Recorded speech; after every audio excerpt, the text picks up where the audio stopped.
Okay, so I just didn't record the first 5 minutes and I'm not going to repeat it. That was my mistake. Uwe Jacobs, everybody friends.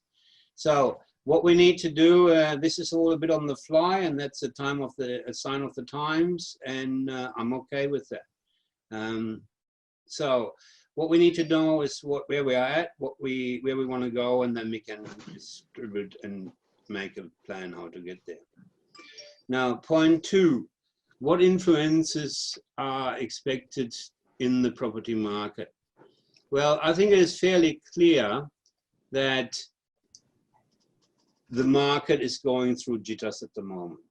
As always, when people are uncertain, they sit on their hands. I had a couple of deals that were just about to wrap up. And Lenny, can you see that you get something going with Paul Humphreys? I'm not sure why he can't get in, but anyway. One of the panel members, or actually 2 of the panel members, obviously have challenges with the connection. Apologies for that. The internet has been severely stressed. It's got a hissy fit. Yeah, so there is going to be influence on the market. I expect that initially property will go down a bit. Not much, if anything. On the other hand, there is quite a bit of pressure. Now,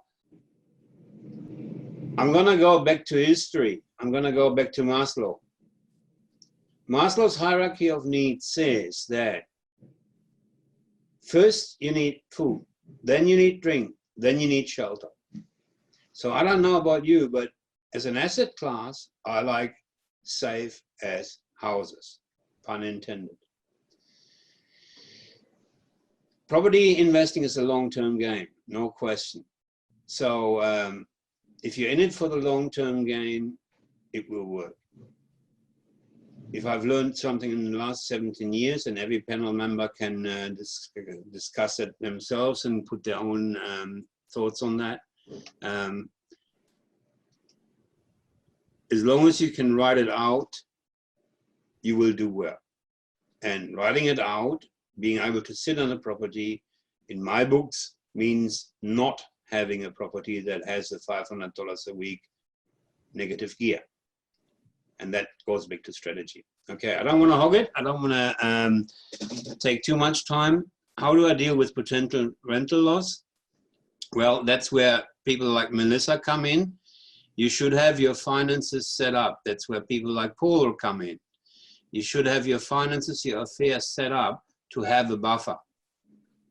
In my view, it is crazy to run a property investment business and not have your business structure properly set up. We in Property Friends, if you're a Property Friends Champion Team member, we offer strategic discussions once a year and reviews. Aha, there's Paul. Hey. Hey. Okay, so now we're only missing Catherine. Lenny, you've done marvelous. Can you see that you can roll Catherine in as well?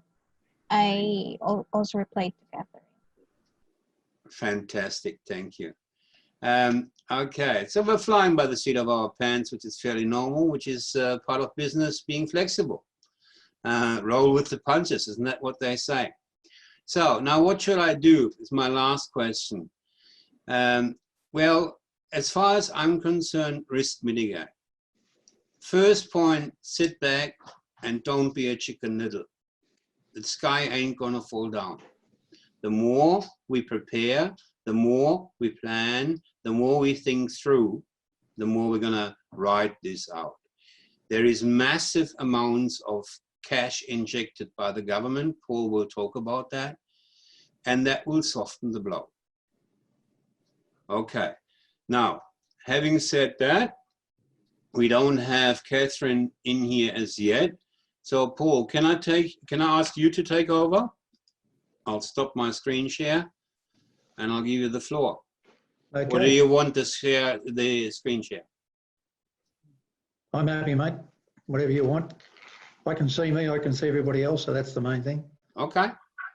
Okay, well, I guess, yeah, thank you for all being here. As Uwe said, my name's Paul Ray. I'm the principal of Think Accountants, and it may not look it, but I've been in this game for 34 years, and with this business of Think Accountants for, we started this 20 years ago. So we've got a team of 7 here, and we've got a broad range of clients from single tradies through to multinational, a couple of multinational companies that we look after their Australian operations. So we've got a broad experience there. So Uwe's talked about the property market, and what I want to cover briefly today is, I guess, what's very much in our mind as far as the tax initiatives, etc., that the government's put in place. Now, I know we're all very much in uncharted waters, so I'll talk a little bit about those, some initiatives, some sort of tips that I might think that might be of value, and then perhaps some just general business planning ideas and tips. So if I can kick off with tax and just say what I'm telling all my clients is first of all, make sure you lodge all your tax obligations, whether it's your BASs, IASs, fringe benefits tax returns, etc. Make sure you lodge those all on time, but at this stage, don't pay the taxman anything. That's my advice. I think you've got to keep your cash flow until such time as these initiatives kick in, and then we can see, do we need to use that at all? So, when what the ATO are also promoting is they're promoting a deferral of up to 6 months. We have to see any real detail on that, the lodgement of your BAS returns, etc., etc. Now, with their main cash flow initiative, what they're doing, and I think everyone's probably seen a lot of this, but a lot of people still don't quite understand it. I get people ringing me saying, when do I get me 50 grand, me 10 grand, me 100 grand? And you've got to disappoint them by saying, well, you're not actually going to get that. But obviously the main initiative, which is based around the people who lodge their BAS every 3 months, then they will basically get a credit for that amount for the next quarter, up to 50,000. And if their PAYG withholding is below 10, they will basically get the 10, even if there's no PAYG withholding. And those who are on monthly, what the taxman says, well, you already lodged, hopefully paid January and February, so we'll notionally increase your March 3 times to cover that, and we'll basically giving you back your January and February amounts, and then that will push on into the next quarter when we'll get a share of basically 25% or whatever over June, July, August, September.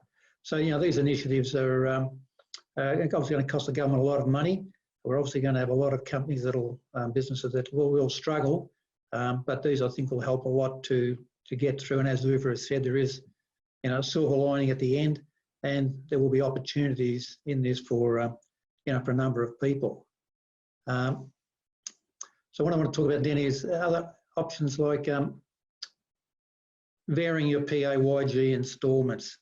Now, if you've got a PAYG instalment for your company yourself coming up, well then once again, the ATO is letting you vary that to nil, and even possibly applying to get back the September and December amounts you've already paid. So I'd say certainly take advantage of these initiatives, perhaps even if you don't think you need them. Let's get the funds back and then work out later on what our cash flow will look like. Individuals can reduce their tax for their pay for the rest of the year. So as an individual, you could go to your employer and say, look, I want to vary my PAYG instalments down or to 0 for the rest of the financial year. But bearing in mind, when you lodge your return next year, you'll be short of that tax. But I think at the moment, it's all about getting through the short term, so we have funds to get through to the other side.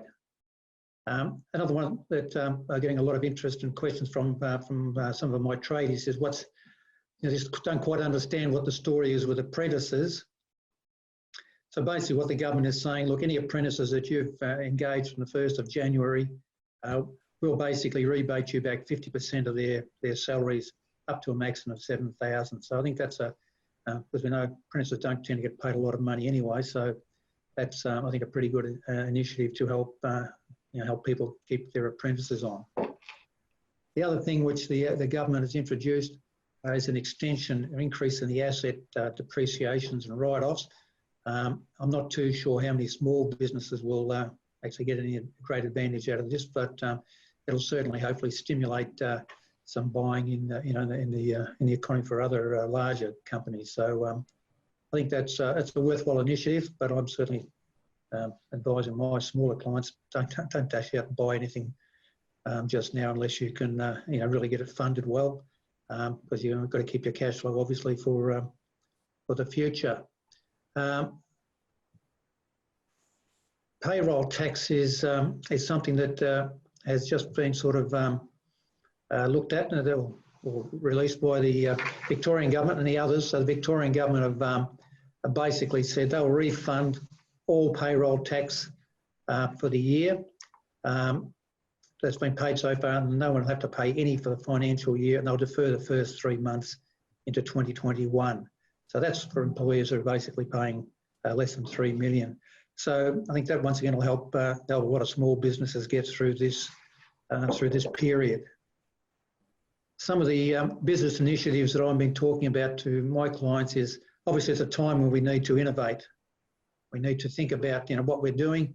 We need to sit down, have a look at our cash flow budgets, certainly for the next 6 months. Have a look where the revenue is coming from. What are the new revenue opportunities? Can we eliminate costs, reduce costs?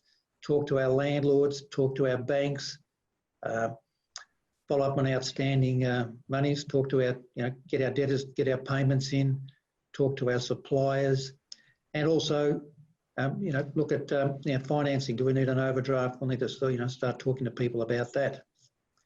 Hi, Catherine. Staffing. Now, that's obviously our staff are incredibly important. I've had people who've had to stand down their whole team, which is really sad. But we need to talk to our team, get them to mutually assist each other, consider the options. I think we're probably all going to be looking at a lockdown pretty soon. So working from home, I think, has got to be a real option and something we need to start putting in place now. Maybe we need to look at reducing hours, just depending on what our workloads are and where our funds are going to come from, whether we have to get them to take leave or, in the worst case, stand downs. We're looking at can we provide our business or services online? Okay, some people can, some people clearly can't, but we need to look at these opportunities. We need to reinvent ourselves and perhaps look to shift immediately to what sells and get up and running those things that will sell and stop investing in those immediately in those things that don't, and look at reducing our costs where we can. I just say that this will end, and we need our key people, so we need to make sure that we keep them here because we're going to need them back. And one of the last things I'll talk about is importing goods. I know that we've got a number of people who import goods, and the exchange rates are fluctuating wildly at the moment. So it's really, really incredibly important to keep an eye on that. And from that point of view, people that are perhaps lodging their BASs on a quarterly basis, but to expect to get refunds, well, they should look changing to monthly. The ATO is allowing that to happen pretty quickly, and that they will let you revert back within 12 months. So I think there's some of the main initiatives that I wanted to cover. If you've got any questions at the end, I'd be happy to take them. Pass it back to you, Hugo. Hi, I've just put a message into the chat. The suggestion is that we all go through our brief presentations or explanations, and we then reserve and answer your questions at the end. Feel free to put your questions into the chat window as we go through. I find often enough I have a question when somebody talks about something and then at the end I've forgotten about it. So put the question into the chat window. They will be directed to the appropriate people. Thank you. Now, next was Catherine. Hello, you made it into the room. I don't know, the internet is playing up. If I can invite you to take the next spot, you need to unmute yourself. Can you hear me now? We can hear you well. Okay, beautiful. This is what happens when you have a husband who is IT, by the way. Thank you very much. Problem after problem. Okay, so my name is Catherine Niesbrandt, and I am a retirement planner and money strategist. And I've prepared a little bit of information about how to go over the financial stress that we all experiencing right now due to coronavirus. And later on, I will be talking about how to create the plan to maybe, you know, sort of get over the problems that we have today, but also to be prepared for next time if anything happens. So I've prepared a lot of things. I am a little bit half puffed, but hopefully we'll go through this. So first of all, I would like to say, look, accept the current state of affairs. Really, there is no point of being angry, getting upset. We are all in this together and we are all in the same boat, but at the same time, you're not alone. So keep in touch with your friends, with your colleagues, and keep communication in the first place. And just concentrate on things that you can control. Don't sort of think and listen to negative news.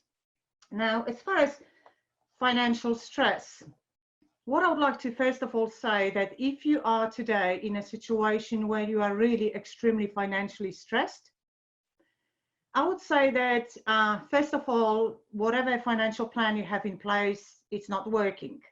Because at the end of the day, the very first rule of any financial plan is prepare yourself for the situation that not necessarily coronavirus, but if you lose the job, if you get sick, you really need to have some cash put aside for a period of 3 to 6 months. If something like that happens, that you can continue and you can go on. So, so I would say that's the very first thing, review your plan. And considering that we are at the point where we are, go back to basics, you know, review your situation, review your expenditure, and just keep everything very simple and to your necessities. One of the big pluses of working from home today is imagine all the money you're gonna save. You're not buying that coffee every single morning. Thank you very much. You're not going out for lunches. You're not going out with friends for drinks. And so when you just sit down and calculate how much that on its own is just alone is costing you per week, and then how much money you're gonna save over the period of 3 months or 6 months, that's gonna be a little bit of like a small fortune. So when you do go back to work, don't go back to your old bad habits of buying coffee every single morning. Just look at your savings and continue that. If you are in a situation that you either lost a job or your job has been reduced and you have mortgage or you are paying rental, don't be shy, be proactive, go to your bank, speak to your landlord, and just explain your situation, explain to them what's happening. I'm pretty sure we already heard a lot of very, very good stories of people and helping each other. And I'm sure that the bank will also assist you with this. If you lost your job, government introduced a big package. So an employment benefit is going to be increased by $550 per fortnight for the period of 6 months for all those people who are on unemployment benefit. So that's a big help. If you are on any other type of benefit from Centrelink or from DVA, you are receiving a bonus of $750, and that will be paid on 31st of March. However, last Sunday, the government doubled this benefit. So you're gonna get another lot of $750 that will be paid on the 1st of July this year. So that's, again, a very big help for people. Now, I had a question yesterday from a lady. She said, look, Catherine, I am at the age that I'm eligible for age pension, but I run my own business and I'm not receiving any age pension.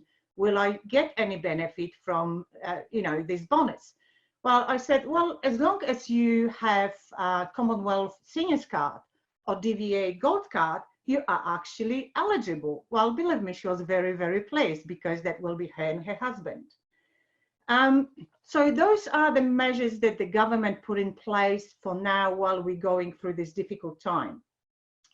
Now, when you go back, I won't be talking about superannuation because I know that Paul will cover possibility of withdrawals, so I'm not going to be talking about that. Now, as far as creating the plan, if you want to create your financial plan, the very first thing, start with end in mind and work backwards, not the other way. And what I mean by that is, first sit down and think what sort of goals you want to achieve, within what time frame, and then calculate what do I have to do over that period of time. What do I have to do then on annual basis? What do I have to do?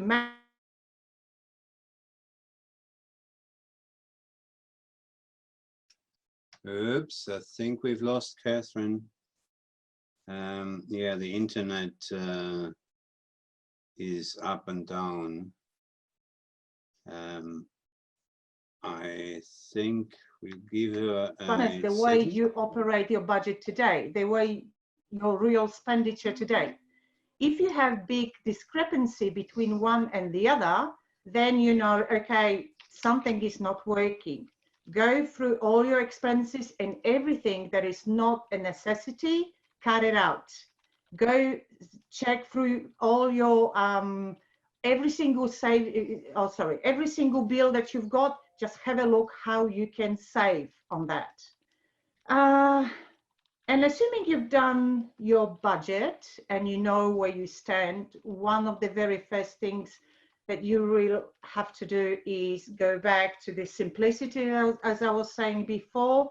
Put plan first for the security blanket. Create your 3 months or 6 months of savings of your worth of your income, and only after that start working on your longer term goals. Now, okay, so this is basically how you start with your plan. If you go back to your superannuation is your very long-term plan, obviously.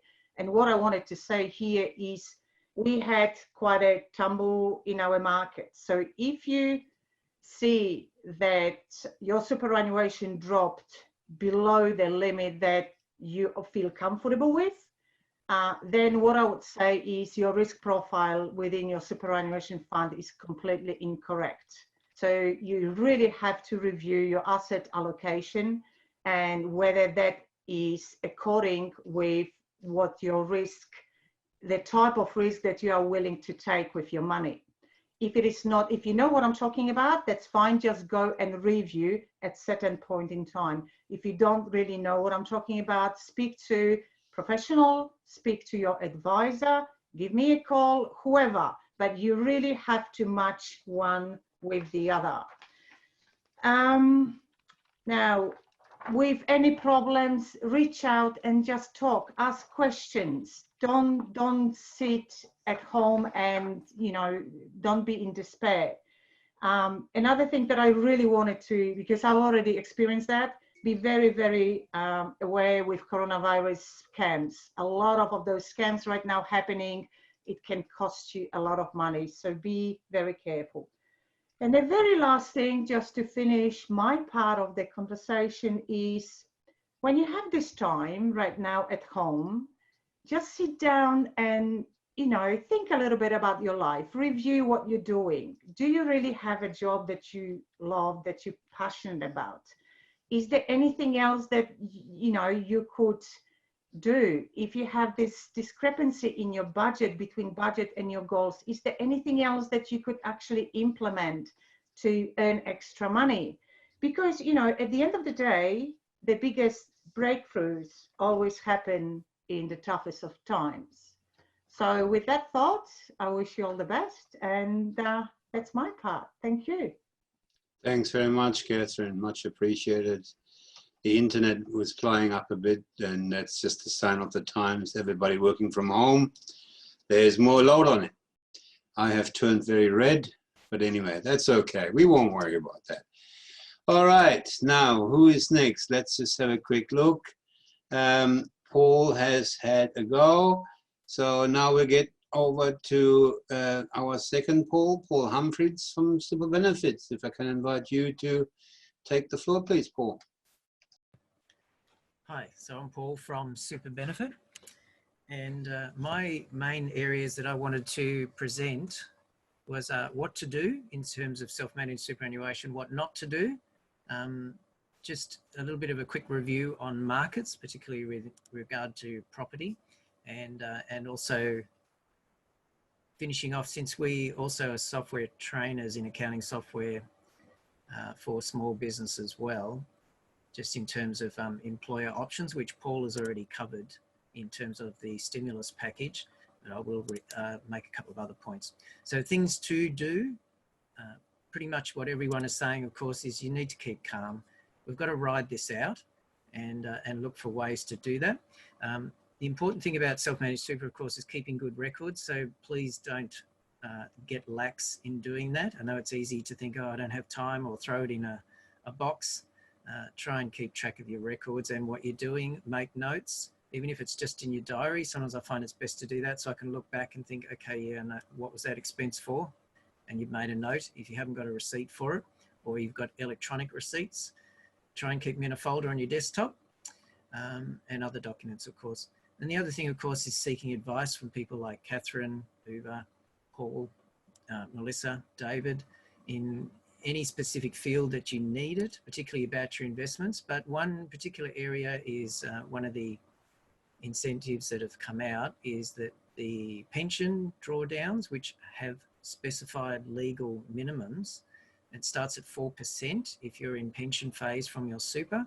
They have been cut in half, thankfully, because if you have to sell assets such as shares, or you can't sell part of your property, of course, but if you have to sell some of your assets to top up your account for your pension, at least the percentage minimum has been dropped. So it's worth taking that into account and reassessing what pensions you're drawing, and obviously seeking advice in regard to that. Okay, what not to do. Don't take money out of your super, even though they're talking about the ability to take money out of your super. It is an area that you need to be very careful with, because there are certain restrictions, and yes, they are relaxing part of those, but the details still have to be defined. So don't just go and rush out and take money out, because you may not be in a position to legally do it. So just be careful about that and make sure you seek advice. Obviously, if possible, unless circumstances are dire and you need to, try not to sell any assets, of course, in your super. And if you're in the share market, you don't want to solidify the losses there if possible. And also avoid anything risky, and don't do anything out of desperation. Pretty straightforward, of course. It's interesting looking at markets. Ashley Owen of First Links talks about the various plagues that have happened in the last 100 years. And it's interesting because no plague or anything, you can make an assumption, but Australia tends to have less than 10% death rate over the last 100 years, going back to the Spanish plague in 1918. I didn't realise that 50 million people died in that episode, and we had 15,000 deaths in Australia, which is 0.03% of death rate. Other ones like the Asian flu, Hong Kong flu, the SARS, which was in 2002 to 3. And then, of course, we had the swine flu in 2009 to 10. Australia tends to have about 10% of the worldwide, our portion of death is about less than 10% of the worldwide death. So being an isolated island, that is good for us in terms of Australian, but who knows what's going to happen with this. Anything can change. Downturns in markets, generally, there's no pattern. And the last 8 downturns, all particularly in terms of the share market, had different cycles, different triggers, of course.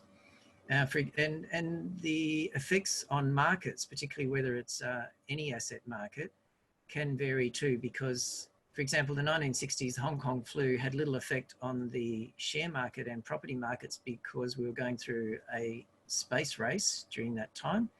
And there was a lot of euphoria about that. And also Australia was going through a minor mining boom because we were partly supporting that as well.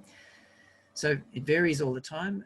Shane Oliver from AMP Capital has made comments about, he's got a nice article in regard to property house prices. So the main thing is going to affect that, of course, is fear. We had a slump in property last year, and then things took off again quite mostly unexpectedly, but with population growth, which was continuing, low interest rates and fear of missing out, property prices started recovering, as the property experts know about that. And the last thing, which is not directly related to super, but it is in terms of employment benefits and things like that, is just make sure, as Paul was saying in regard to layoffs and things like that, make sure you check the awards, and most likely the best thing is to check with Fair Work, call Fair Work if you can get through, and check that you're doing the right thing and your layoff is legal. All right, I'll finish there. Thanks very much, Paul. Yeah, look, I just want to comment on one thing that you said, and obviously I'm slightly biased. Different markets behave differently in property, and I guess it depends which market you're in and which city you're in, and that's why diversification is so important. Yes. All right. Thank you very much, Paul. We are getting slowly but surely a full house. It seems that we had some slow starters, and that's okay. We are recording the entire session, and we are also streaming live on Facebook now on the Property Friends Facebook site. So slowly but surely we're getting the technology, as I call it, on the road. Now, I'm really happy to introduce Melissa Mann of Thinking Big Finance. Melissa is an extremely, I mean, she doesn't look it. You wouldn't agree that she can have 15 for 20 years in the business, but we've been working together and talking together for at least 10. So Melissa's really experienced, is in the game herself, and I felt it was great to have somebody who can talk about issues like mortgages, applying for hardship, and so on and so forth. So if I can pass it over to you, Melissa, please. Thank you, and thanks for having me. I'm Melissa Mann, and I'm basically the Managing Director of Thinking Big Finance. So I'm based on the Sunshine Coast, and I've got a small team of 2 other brokers and also an admin assistant. So we actually all work remotely as it is. So this whole virus thing hasn't really affected us too much.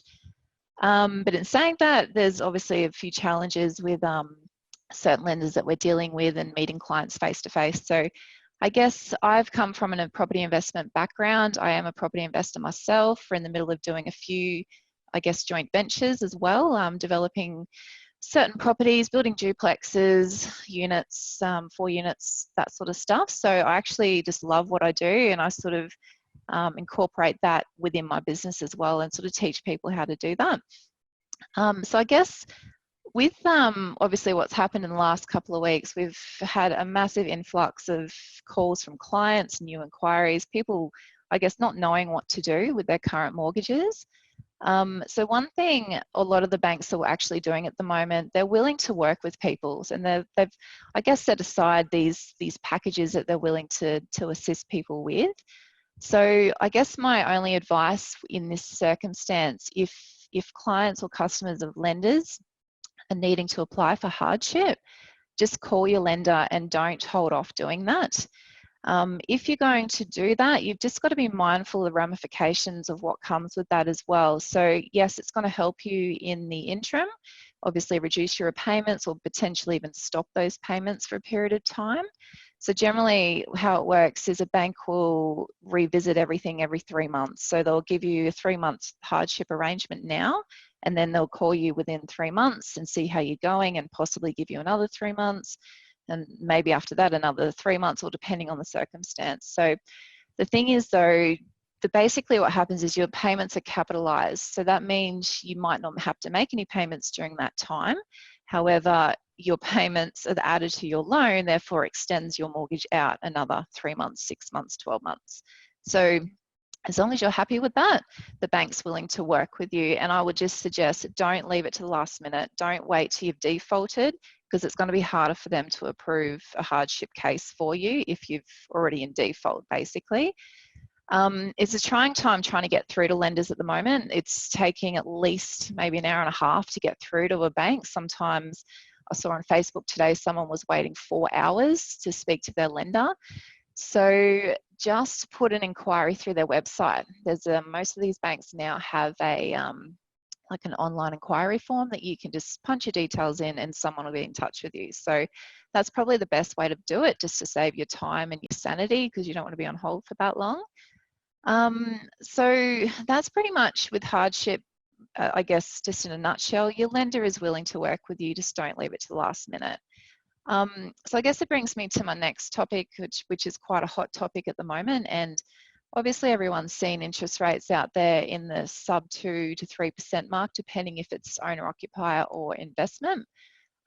We're actually doing a fair bit of debt consolidating at the moment. We have done for the last 6 months.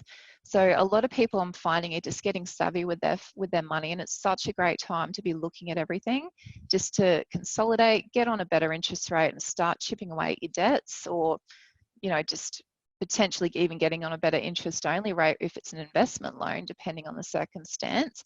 So one thing I've been saying to the clients that I'm speaking with is, if you're paying over 2.5% on your mortgage, like your home mortgage, you're paying way too much. There's some banks, as of this week, offering 2.09 on interest rates.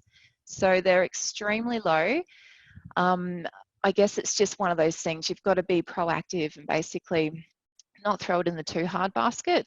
Contact your bank or your broker, and then we can, I guess this is what brokers do, we investigate best options as well. So if you wanted a fixed rate, just looking at them at the moment, interest only fixed rate on investment, you could get about a 2.79% to 2.89% for 1 or 2 years.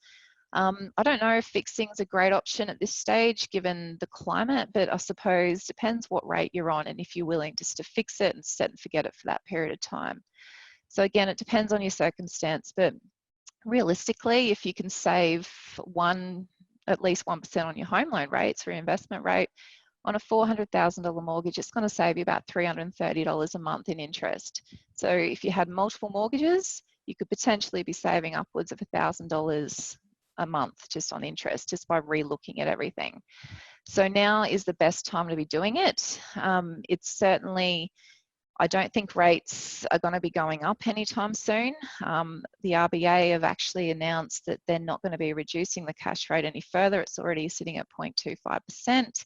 And that could stay there for upwards of 2 or 3 years. So, I mean, I guess you just owe it to yourself to relook at everything and just check in where you're at and get some professional advice on that. The other thing I just wanted to comment, I've just made some notes here, was I guess there's no time like the present just to look at your finances. And Catherine mentioned it before, just having a look at, where you can possibly tighten your belt. Getting new quotes for your building and landlord insurance, maybe potentially asking if you can pay off your rates or water bills rather than paying them up front. Just certain things like that that could really assist and boost up your cash flow.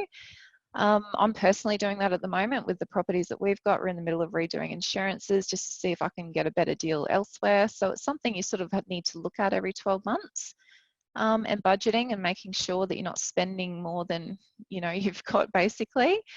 And having that buffer is certainly important. And I always say that with investors, you can't go and buy a property and use every last cent you've got in the bank. You need to have some buffer money set aside. And if you don't have that, you need to relook at your strategy, basically.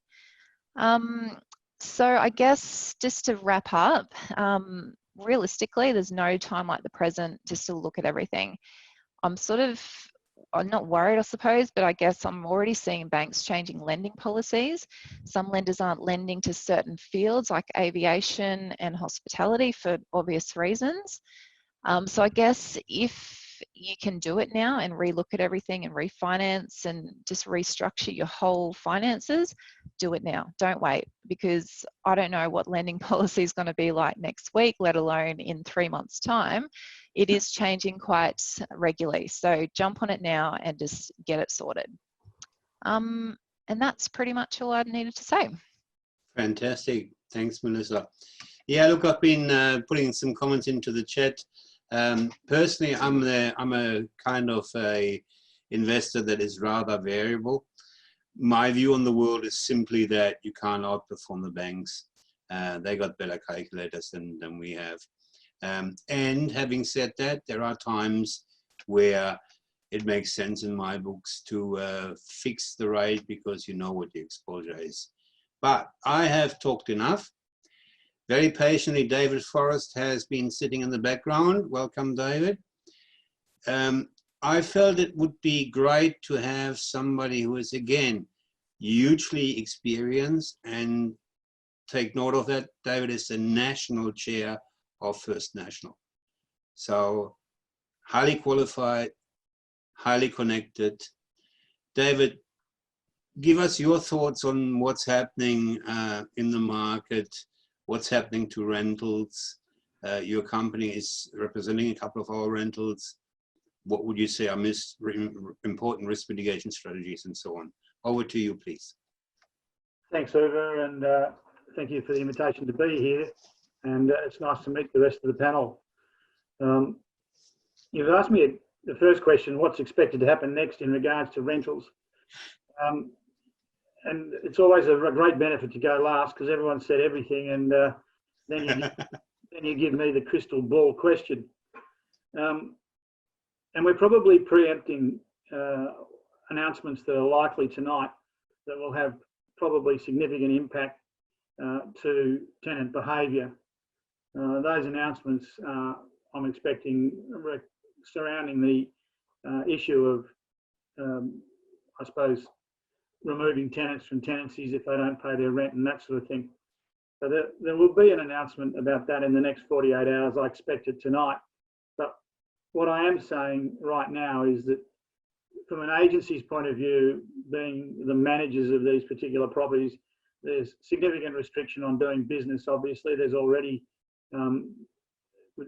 cut back in doing routine inspections. Now home opens and viewings restricted for rental properties. We're working around those situations at the moment in that we're complying with government legislation, but we're still able to show property. And obviously, that will continue from our perspective. We have a job to do, and we enjoy doing it and need to do it.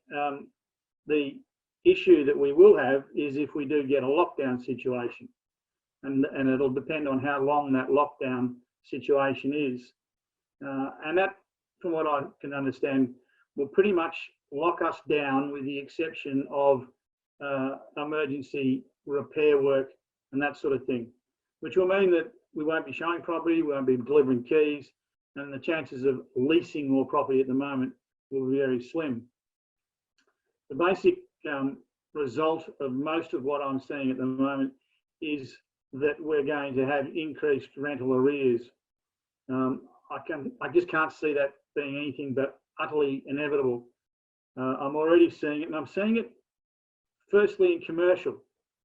We're having a lot of people doing what you're exactly just saying, planning ahead and looking to reduce overheads, and their rent is one of the first ones and one of the significant costs of their operation, so they're getting into that first. I expect we've already had some efforts from tenants, and I expect that the tenancies vacancy rates and, well, not vacancy rates so much because they'll stay there, but the arrears will increase. And there's a misconception out there in tenant land that landlords are being given deferred payments by, the landlords are being told that they don't have to pay their mortgage for 6 months. That's what we're being told by tenants. Now, clearly that's not the case. And there is an education process that needs to be, in my mind, managed by the real estate industry with tenants to advise them that no, they're not paying their mortgage. They may have their mortgage payment deferred, but the debt is continuing to increase. And not only is the debt increased, but I think, Melissa, you can correct me on this. I certainly know that it's with my situation. You're capitalising the interest, which means that you'll eventually end up paying interest on interest. So I think there needs to be a very strong education process with tenants. and I can see that this is going to be a big issue. The importance of risk mitigation strategies, and I think one of the biggest mitigation strategies that we can have at the moment as an industry providing a service to the investors is to make sure that communication is really strong. Right now, with the element of panic that's out there, by not communicating with landlords and tenants, all you're doing is increasing that propensity to panic. So good, strong communication and education is absolutely imperative and has to be part of all of our mitigation process with regard to risk. The other issue that I'd probably like to draw your attention to in terms of risk mitigation is before anyone as a landlord enters into an agreement with a tenant to reduce rent or give some sort of rent moratorium, is check your landlord's mortgage insurance. So your landlord's insurance. Just make sure that you're not operating outside your landlord's insurance policy. They're all different. I've seen several. Some there's no problem at all. But what I am saying is don't just overlook that. I think that it's important that this is probably a comment from me, but when a property, if you're as a landlord turn around and say to a tenant, well, I'll give you 6 months rent free, you've just cut your property manager out of an income entirely. Yet you still want or still need to have the property managed in terms of maintenance and the tenant's needs and those sort of things. So be careful when you make those decisions with your property manager. The other issue is how to set ourselves up for success in going forward. I think it's difficult to actually plan what's going forward, but what I can tell you is that there are going to be opportunities. Unfortunately, in this day and age, someone's loss is someone else's gain. We're already getting inquiries to sell properties from our rent roll on an urgent basis because they've lost their job. I think we listed 2 today. So there is opportunity to invest if you're cashed up, and I suspect that we will see a situation where we will have sellers being forced into prices that are probably below proper market value, supply and demand, I suppose that is. Again, I think you need to have good communication with your real estate agents, your financiers, so that you're ready to buy. And I think that there will be opportunities out there. I think when you do this, you are taking a punt because we don't know what the future is. But I do think that there are opportunities. I've got one sticker on my screen of my computer, and it just says one word: opportunity.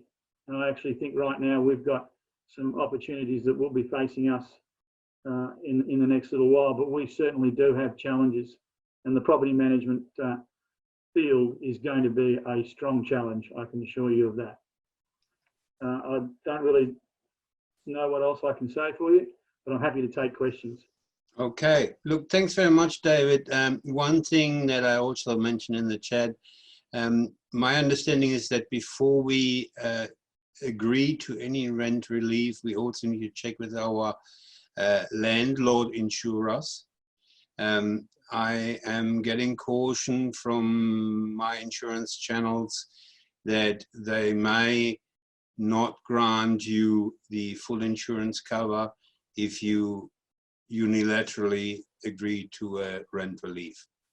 So as always, my strong suggestion is to talk to your advisors, be that your accountant, be that your mortgage broker, be that your financial planner, be that your self-managed superannuation person, or be that your rental manager. As a community, we are always stronger. I have found when I'm in a mastermind, when I bounce things around, I get different points of view and invariably to a better result. Okay, we have gone past the hour. So what I'd like to do now is get the questions that have been raised back. So Lenny, if I can ask you to flash up in the chat any questions, and then what I will do, I'm quite happy we're not that many tonight, so that's great. I'm happy to unmute anybody that wants to have any questions, wants to ask any questions. I think Paul wanted to ask a question. If you can put your name in the chat box, and then I can unmute you. That makes it a bit more interactive. So go for it, people. There was a question from Paul. Has interest in the purchases started to decrease? I guess that's to David and also to myself. David, you go first. So what was the question again, Uwe? The question was, has interest in purchases of property, I assume, started to decrease?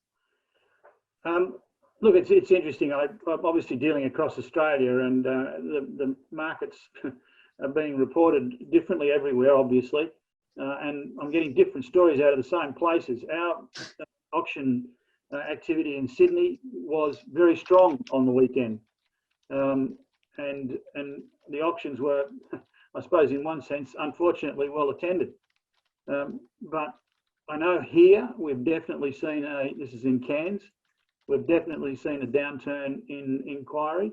We've also seen, we've had one situation where a lending institute has upped the deposit based on their words, coronavirus issue. Don't know exactly what that meant.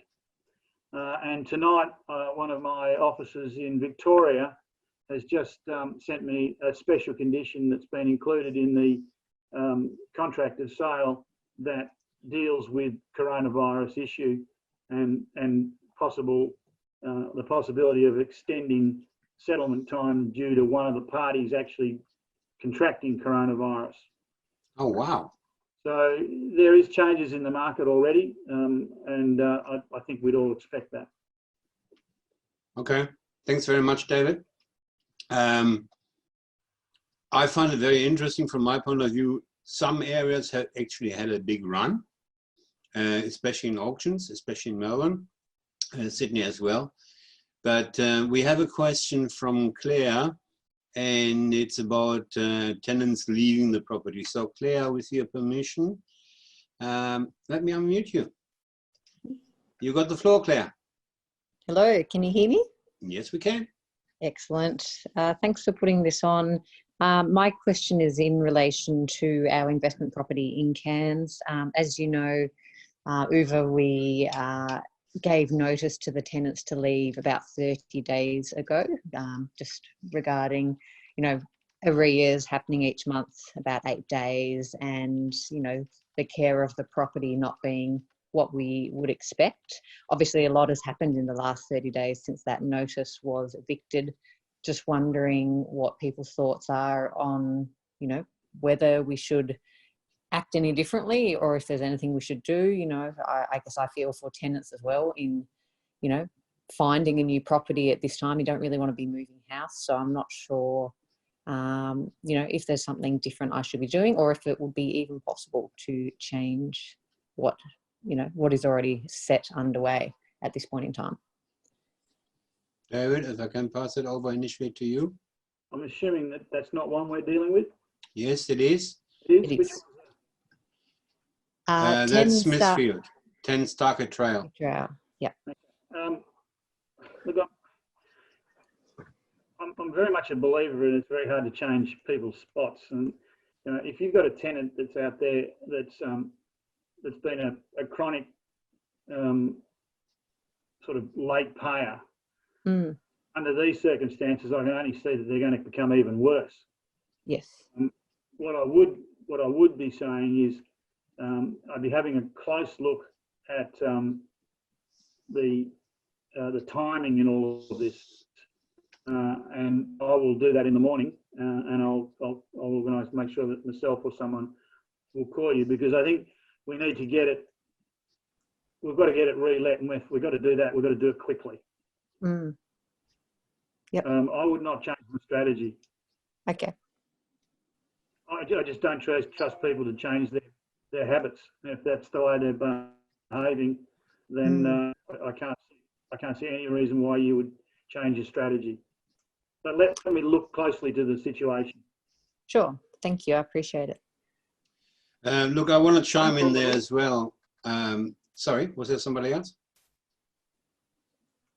Nope. Okay. I want to chime in there as well. My view on the world, Claire, is the longer I have been a landlord, the less impatient I get.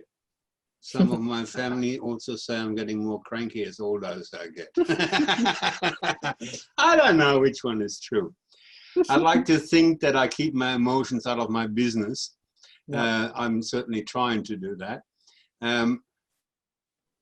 David said words to the effect of a leopard doesn't change his spots.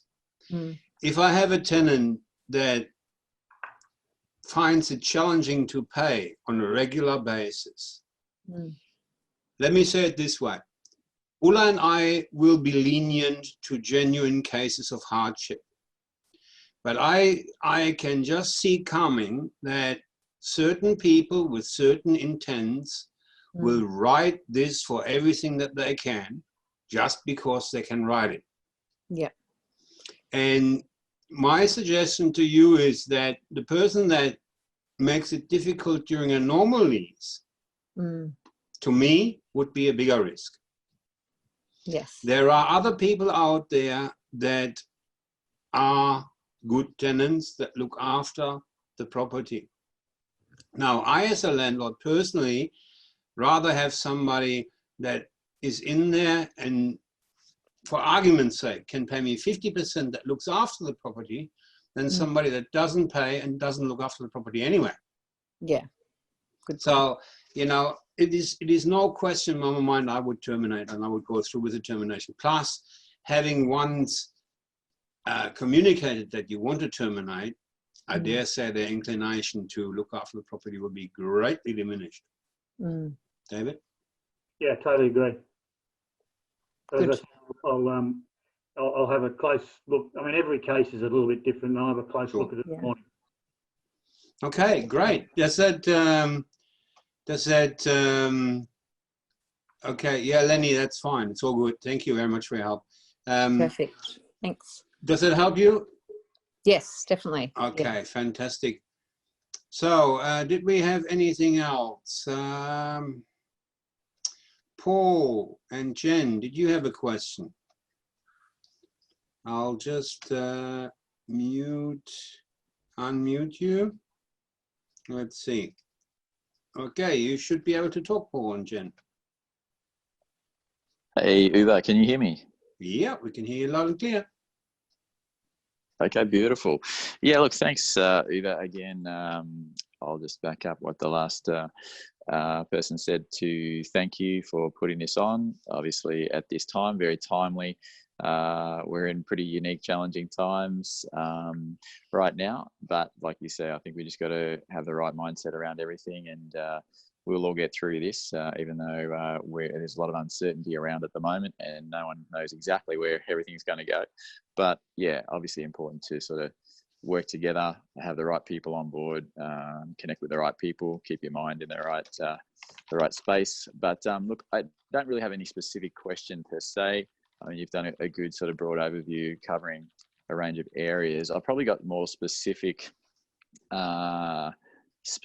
personal related questions that I probably need to speak to particular individuals about. So I've already messaged Melissa to talk to her about some things finance related. So that's probably more specific related to my situation or our situation right now. So rather than, for the open public forum, if you like, I've already sort of set up a time to sort of speak to her more specifically about that.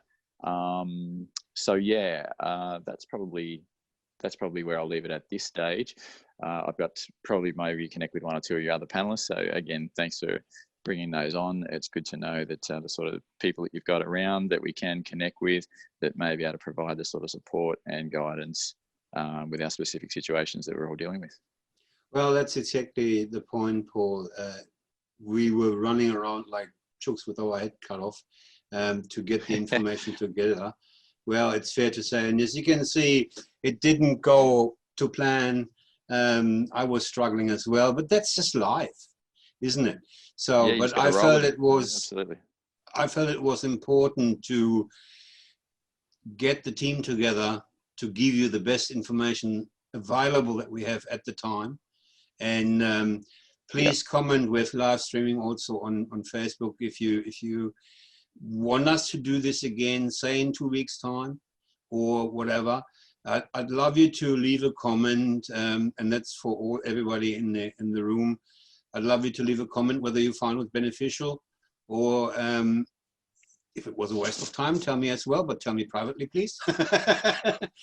So yeah, you know, definitely always value, as I said, either in this sort of thing, and like I think because we do have such a rapidly changing environment at the moment, I definitely personally would endorse a follow-up call of some sort again with the panelists, with you and your other panelists there, or other people that you think would add value with the current situation, because I think things will probably change, like as we continue to evolve and change very rapidly. So in another 1 or 2 weeks, even things, new things could come in, released from the government and various things happen in the market. So yeah, because this is a rapidly changing space right now, I would definitely see the value in putting something else like this on it again in the near future.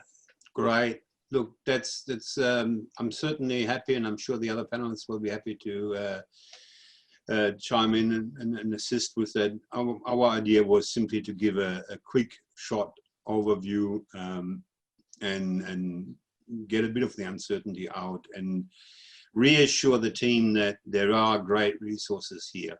I have to say that I'm proud to be supported and to be able to give the team the breadth of knowledge and the width of knowledge and the depth of knowledge.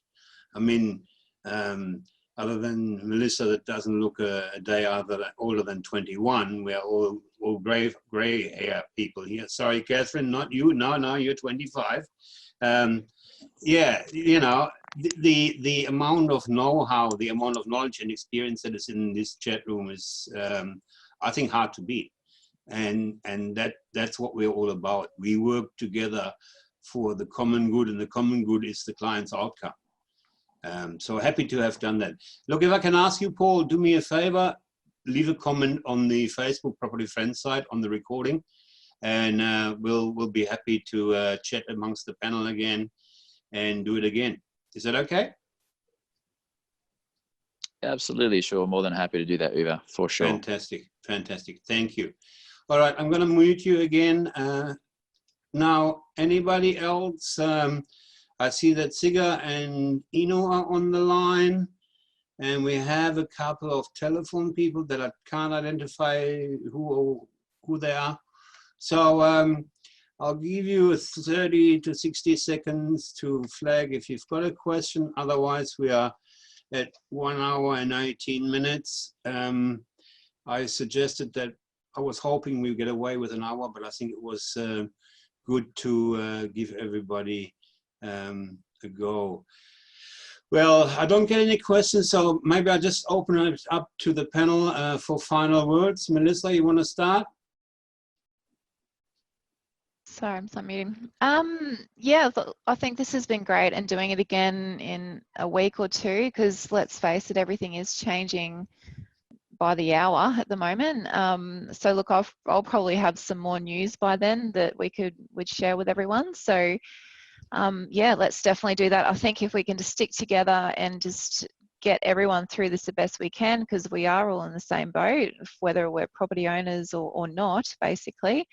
So I think it's a great idea. Thank you, Melissa. And look, this is why I put this session on. As a team, we're stronger. And you, our clients, have got a team of specialists here, and specialists working together as a team are hard to beat. David, final words from you. Look, I've been privileged to be invited. Happy to be back, and if I can add anything, I'm more than happy to add to the discussion. And If anyone wants to contact me directly, I'm more than happy to speak to them privately. Happy to help. Okay. In that regard, in the chat room, I have listed all the websites. What we'll do is, if it's okay with the panelists, I will put to the recording of this, to the release of the recording, your email addresses. Is that okay? Yeah, thank you. So I'll put your personal email addresses with it, and that way people can contact you. Paul, final words from you. Yeah, thanks, Uwe, for the opportunity. I think you're right. There's a bit of Latin, which is unita agamus, which means basically together we thrive. And I think it's great to have a group of people with a broad spectrum of knowledge and skills and ability to to present to people, to ask questions. So yeah, I think it's a great idea, and happy to go ahead again. Fantastic, thank you. Yeah, if we can mute ourselves as much as we can, otherwise we get some feedback. Paul Humphrey, how are you going? Any final words from you? No, just to thank you mainly, and the other members of the team and everyone for participating in the questions. It's been good. It gives you things to think about, because you can't think of everything. And like you said, as a team, as a whole, can always achieve much more than one person on their own. So well done, and yeah, good to everyone. Thank you. Great, thanks, Paul. Catherine, you can have the final word. Well, okay, thank you. Well, first of all, I wanted to thank you for organising this. That's a lot of hard work, and we had a lot of obstacles along the way, but somehow, miraculously, it worked. So thank you. Now, from my professional perspective, although I'm not involved directly in the property sector as such, but I believe, honestly, deep in my heart, that diversity is the king in building your wealth. So I think it's a beautiful, part of anyone's portfolio to have direct investment property. But outside of that, there are other issues that need to be taken into consideration, most certainly, to create that diversity. But at the same time, never ever forget about the risk being taken from the perspective. You always have to think about mitigation, and this is where we can also help as financial planners.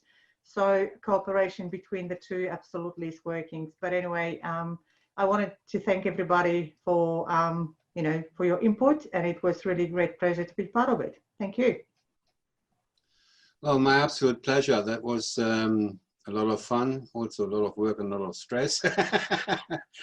But nothing worthwhile comes without effort. So there you go. These shall be my final last words. I would like to thank the panelists very much. As far as I'm concerned, a great session. Thank you very much for your work. I know how much work has gone into this. So what we will do is I will distribute the recording to, what's the easiest way? Well, I will send a recording to each one of you, a link, and I have recorded in the cloud. Apologies, I've cut my own foot off, so to speak. I didn't record the first 5 minutes, but that was me anyway, so that's okay. And I will also, you can also see most of the recording on the Property Friends Facebook side. Again, if we share it around, share the love around, more people can access this, and I think that's beneficial for everybody. Thanks, everybody. Have a good night, and enjoy. Thank you. Have a good one. Bye-bye.